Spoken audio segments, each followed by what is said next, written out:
জাতীয় সংসদের chief whip ও আওয়ামী লীগ সংসদীয় পার্টির সাধারণ সম্পাদক নুরি আলম চৌধুরী শুক্রবার বিকেলে মাদারীপুর শিবচর উপজেলার মাতবরচর ইউনিয়নের আশ্রয়ন প্রকল্প পরিদর্শন করেন। মাদারীপুর শিবচর প্রতিনিধি জানান, এ সময় চিফ হুইপ আশ্রয়ন প্রকল্পের বাসিন্দাদের সাথে কথা বলে বিভিন্ন সুবিধা অসুবিধা, শান্তি শৃঙ্খলার বিষয়ে খোঁজখবর নেন। ঘরে ঘরে গিয়ে প্রশাসনিক কর্মকর্তা, উপজেলা পরিষদ, জনপ্রতিনিধি, আওয়ামী লীগ নেতৃবৃন্দ আশ্রয়ন প্রকল্পের বসবাসকারীদের খোঁজখবর রাখেন কিনা জানতে চান।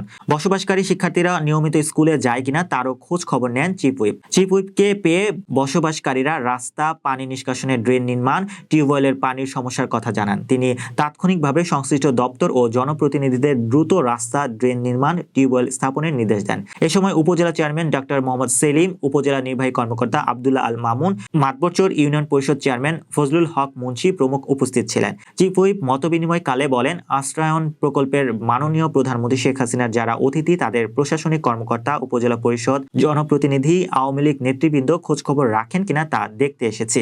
আশ্রয়ন প্রকল্পে বসবাসকারীদের যেন সকল নাগরিক সুবিধা আমরা দিতে পারি তার জন্য দোয়া করবেন। আমরা এমনভাবে আশ্রয়ন প্রকল্প স্থাপন করেছি যেখানে থাকার ব্যবস্থার সাথে সাথে কর্মসংস্থানের সুযোগ রয়েছে। একই সাথে আশ্রয়ন প্রকল্পের বসবাসকারী ছেলেমেয়েরা শিক্ষার আওতায় আসে সেভাবে এগুলো নির্মাণ করা হয়েছে।